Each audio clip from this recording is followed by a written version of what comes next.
তনু, আমি যা বললাম সেটা কিন্তু মনে রেখো। বীর, তনু, বীর,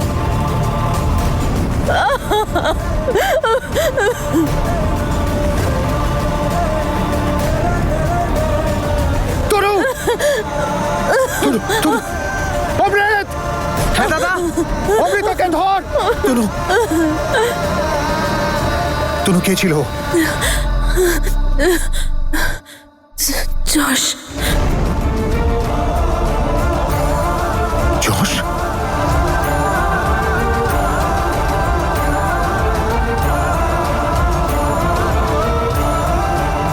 এই দাঁড়া বলছি।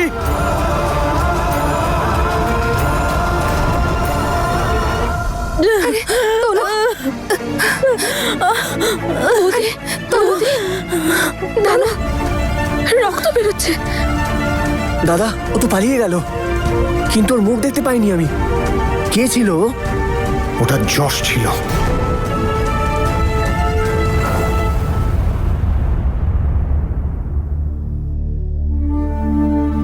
তনু, কিচ্ছু হবে না, আমি আছি এখানে। ওকে বাড়ি নিয়ে চল রে। চলো, চলো।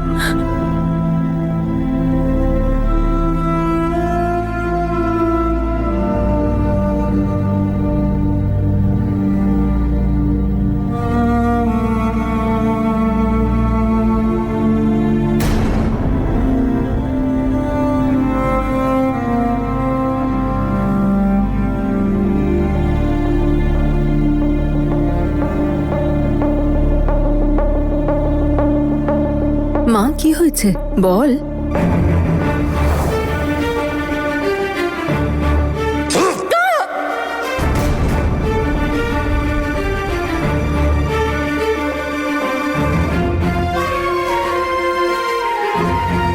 কিন্তু এই ছেলেটা চাইছে কি? সেটাই তো বুঝতে পারছি না বাবা।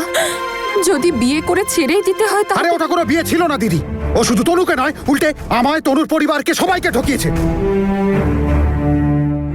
রাজোর এতটা সাহস হয়ে গেছে যে ও তনুর ওপর অ্যাটাক করছে। মনে হয় গতবারের শিক্ষা ভুলে গেছে।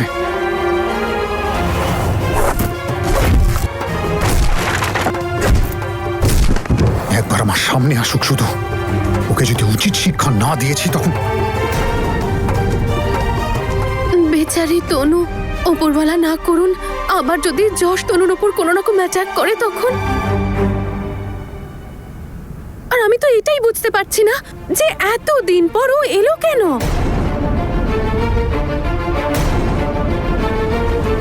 কানাডাতে ভিসা পাওয়ার জন্য আমি এই ম্যারেজ সার্টিফিকেটটা বানিয়েছিলাম। তুমি লিগালি আমার স্ত্রী। তুমি একটা কাজ করো, তুমি বাড়িতে গিয়ে সবাইকে কিন্তু বলবে। তনু বলবে তো?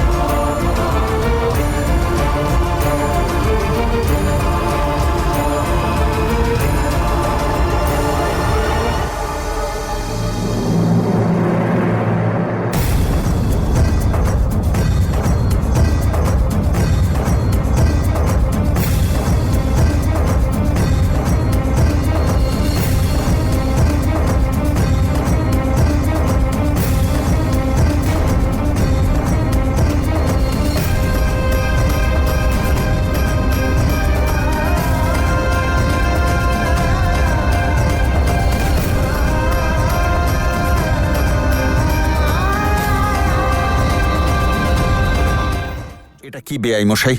ওই ছেলেটা এখনো তনুর লিগ্যাল হাজবেন্ড হয়ে রয়েছে। আমরা তো জানতামই না যে ওদের রেজিস্ট্রি হয়েছিল।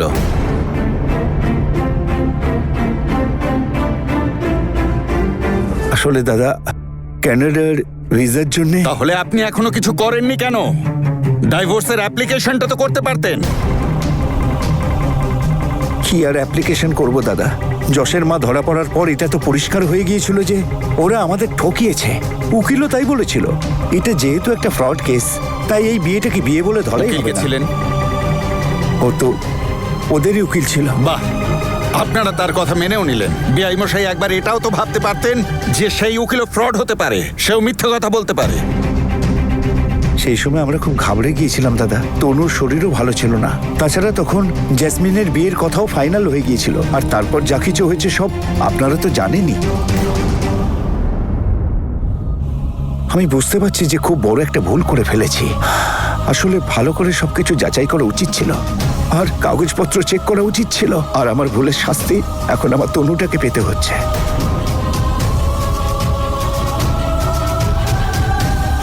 কিন্তু এখন আমি কি করব?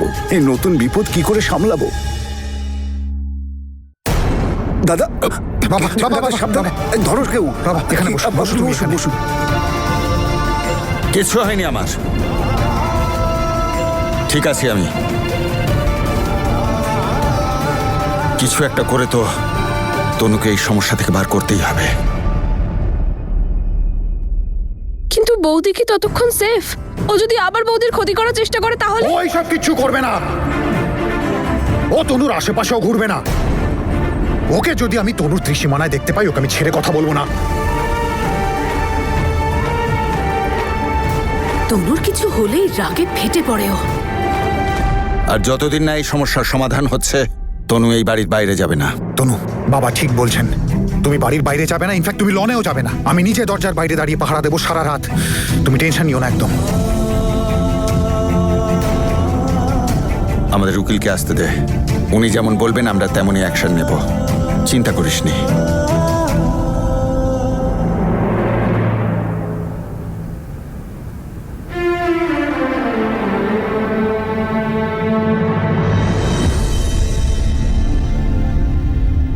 সবসময় আমার সাথেই কেন হয় এরকম মা? কেন সব দুঃখ আমার কপালেই লেখা? কেন এই ঝামেলাগুলো আমার পিছু ছাড়তে চায় না মা? না রে মা, এরকম বলতে নেই। উপরওয়ালার উপর ভরসা রাখ, উনি সবার কষ্ট দূর করেন, আমাদেরও করবেন। আর তুই তো আমার সাহসী মেয়ে, আমরা তো তোর থেকেই সাহস পাই।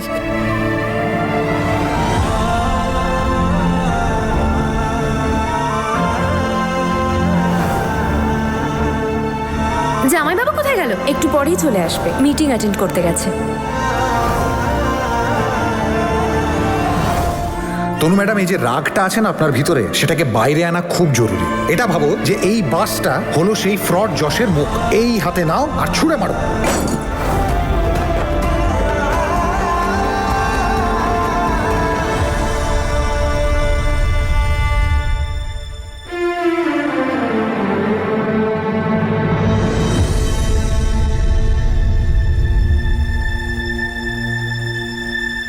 তুমি তো আমাদের শক্তি, আমাদের ভরসা। তুমি যদি দুর্বল হয়ে পড়ো, আমরা তো সবাই দুর্বল হয়ে পড়ব। ক্যান্ডি দাঁড়াও, আমি বলছি না। না, আমি তনু আন্টির কাছেই যাব। তনু আন্টি, তুমি কাঁদছো কেন? ক্যান্ডি, তনু আন্টি এখন ক্লান্ত, ওকে রেস্ট করতে দাও। চলো আমরা বাইরে যাই। না, আমি যাব না। আমি হ্যাপি আর তনু আন্টি এখানেই ঘুমাবো একসাথে। তনু আন্টি, তুমি টেনশন করো না, আমি সব সময় তোমার সাথে থাকবো। মা সিমরান, ও এখানেই থাক। দেখো, ও আশায় তনুর মুখেও হাসি ফুটেছে। এত বড় ভুল আমরা কি করে করলাম? এত দরকারি একটা কথা আমরা কি করে ভুলে গেলাম? সবার মাথা খারাপ হয়ে গেছিল, কেউ একটু খেয়াল করলো না। এসব আমার দোষে হয়েছে। কাকা, কিরকম অপদার্থ বাবা আমি। ভুলটা তোমার একার নয়, আমাদের সকলের হয়েছে। আমরা সবাই এর জন্য দায়ী কাকা। হে উপরওয়ালা, আমার মেয়েকে ওই রাক্ষসটার হাত থেকে রক্ষা করো।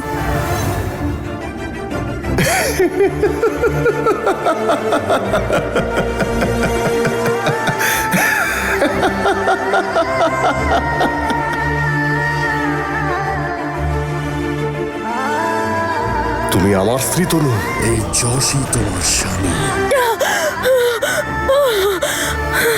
তনু, তনু, সিমরান দে, তনু,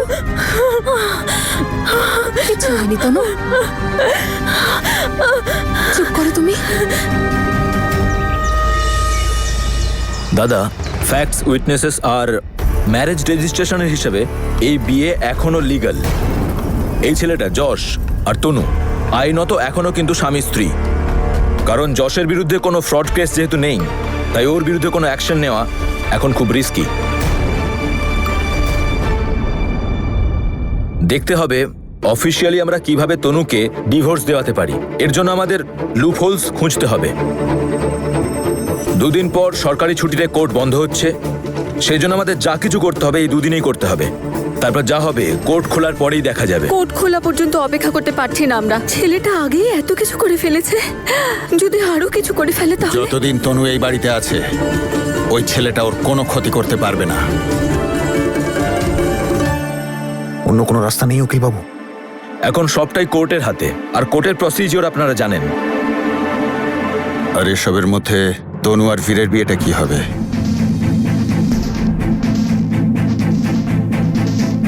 যতক্ষণ এই কাগজটা রয়েছে বীর আর তনুর বিয়েটা কিন্তু মূল্যহীন। ওদের বিয়েটা পুরোপুরি ইললিগাল।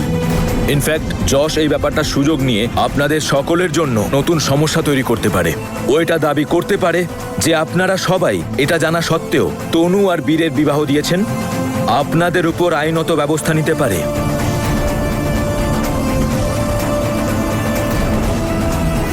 এই দেখো, একটা সমস্যা যায় না তো আরেকটা এসে হাজির হয়।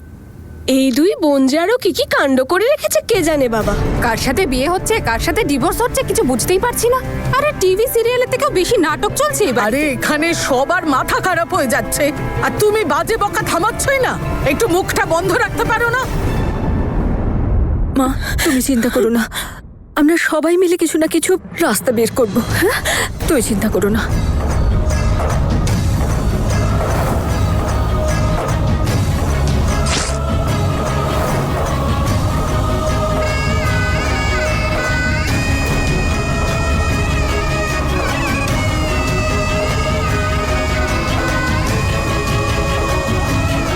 দাঁড়াও, ওকে তোমরা একটু একা থাকতে দাও।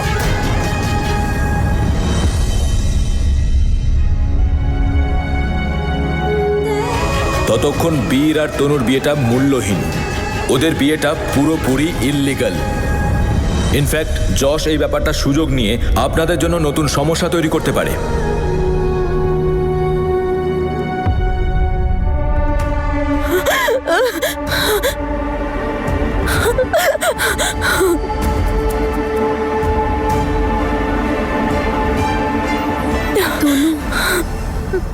এটা খা, আমি তোর জন্য দুধে হলুদ মিশিয়ে নিয়ে এসেছি। তোর খুব লেগেছে তাই না? খেয়ে নে, ভালো হয়ে যাবি।